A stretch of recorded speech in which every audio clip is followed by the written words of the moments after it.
Hi, my name is Trey Yates. I'm an attorney here in Houston, Texas, who specializes in family law. I'm board certified in family law, and I'm also a fellow of the American Academy of Matrimonial Lawyers.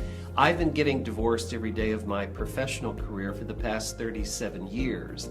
And in all those years, I usually get at least 2 or 3 times a week the question, how do I find the best family lawyer out there for me to assist me in my divorce process?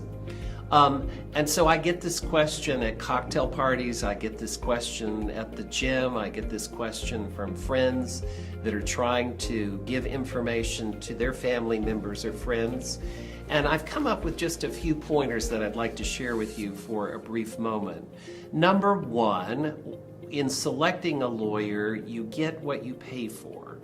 Now, I don't mean to somehow minimize the selection process, but if you are entertaining hiring a lawyer that is only going to require a nominal sum up front in the form of a retainer plus a filing fee, you're probably going to get a limited amount of attention and time devoted to your particular case. So that old adage, you get what you pay for, sometimes means that you need to think about whether or not you want to select an attorney who may seem to be a bit pricey, but is probably going to be able to spend more time, energy, and effort on the particular facts of your case and working with you more intimately in formulating strategy or information gathering so that you can be in the best position to make the best decision, okay? And so if you can afford a board certified family law attorney, I would recommend that you look through several of the directories that are out there for a board certified family law attorney in your area. Number two, you want to make sure that you interview several attorneys before you make the selection. The relationship that you will form with your family law or divorce attorney and their staff is going to be, for lack of a better word, a very intimate one. There's going to be an exchange of confidential information. You may be telling this attorney and or his paralegals or legal team things that you haven't told any other human being.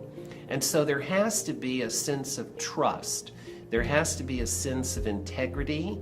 And you want to have a lawyer that can listen with empathy. I listen to my clients, and I do that because if I am present and listening to what they have to tell me, rather than me telling them about myself, then I'm going to glean information that's important as I try to give them advice as to which direction to go in the legal process. So you want to try to select someone who is focused in the area of law known as family law or divorce law. That board certification usually means that that is exactly where they focus 90% of their practice. You want to talk to several potential lawyers before you hire them, and you want to be looking for their skill at listening. Okay? Most of us know the law, or at least we should know the law surrounding divorce. But you really want to be able to work with someone that you can trust and have an open and safe exchange of information and ideas flowing from you to the lawyer and the lawyer to you. Okay? Make sure that before you sign that employment contract, you understand what you are signing. Give yourself or help create for yourself space so that you can read each and every word of that retainer agreement or engagement letter. Most lawyers work on an hourly basis. They have legal assistants that also work on an hourly basis. You want to know exactly what you are agreeing to be responsible for. You want to know how the lawyer is going to get paid. Most lawyers ask for money up front for work that is yet to be performed. That's called a retainer. Most lawyers will put that retainer into a client trust account. You want to ask the lawyer, how do I monitor the way that that money is being drawn down from my trust account? What is the mechanism that you have in place in terms of case management? What software program do you have so that I can have access to my file 24/7? Because one of the things that we encourage here in our office is for our clients to be fully conscious through the process. We give you homework, and the reason that we give you homework is because, first of all, we need the information, and number two, we want you to be engaged in the process. A lawsuit is like anything else in life. It is a series of steps that are conducive to an end. And my belief is that if we are conscious and are aware and have knowledge and participate in each and every step of that process leading to an end, then we will be happier. We will be able to make more informed decisions at the end of the day if we have actively participated with the attorney and with his or her legal team in coming up to the best position to offer with regard to settlement negotiations, or if you are preparing for trial, so that you'll have the opportunity to tell your side of the story without interference from the other side in terms of objections or asking for motions that exclude certain evidence. So preparation is key. You want to be able to understand the terms of the engagement. You want to know about the work process in the lawyer's office. You want to make sure that you have done your due diligence in finding out everything that you can about that lawyer. We live in a world of social media. We live in a world of instant information on the internet.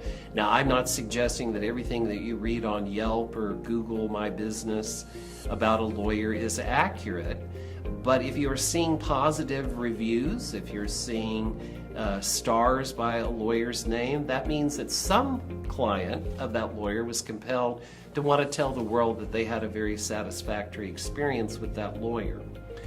Go to their website. The website a lawyer maintains can be a wealth of information about their philosophy and how they approach divorce. My belief is that after doing this many years is that people kind of gravitate towards lawyers that share their own principles or ethical compass.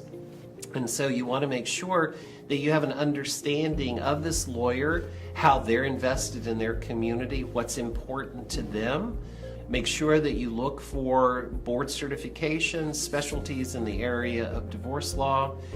Make sure that you understand the terms of any engagement. Make sure that you're working with a lawyer that will listen to you and work together in formulating strategy.